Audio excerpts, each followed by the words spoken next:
I flew for the United States Air Force for almost 8 years. I was stationed in Afghanistan for 3 of those 8.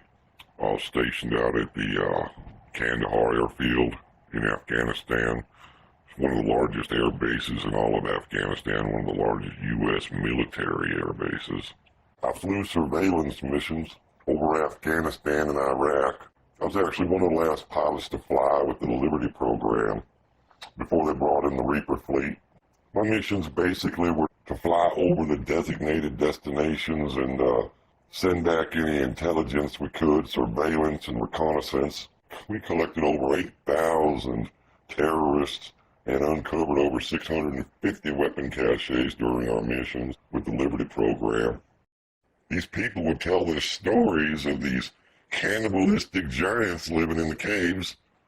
I kind of laughed it off most of the time. I'm more of a skeptic to this kind of story. I didn't believe there could be anything like any kind of a giant. I thought it was more of a story people told their kids to keep them, from wandering off into the desert.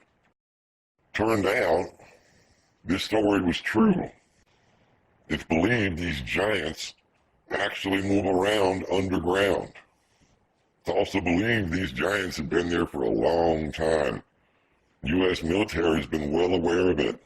A lot of the reconnaissance missions we were sent on were direct missions to see if we could spot one of these giants.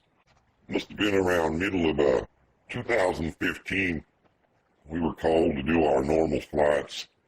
That's the first time I saw something I couldn't explain. We were called and told to divert from our normal flight path to check an area a little more due north from where we were at. So we changed course and headed in our new direction. We were told we were looking for movement on the ground, that they had movement, that radar picked up movement on the ground. So we went with our eyes bolted to the ground, hoping to see something. What we saw was roughly an 8-foot-tall man running through the desert. At first, he didn't look like a man. At first, I thought it was an animal. I thought it was a bear, but the bear was running, and he wasn't slowing down for nothing.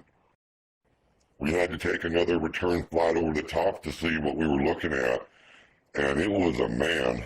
He was running like the wind. We called it in. We told him we see what looks like a man about 8 foot tall. And then there was a large pause on the radio before we were told, try to stay with the target. Well, that was kind of difficult to do because we had to fly back around.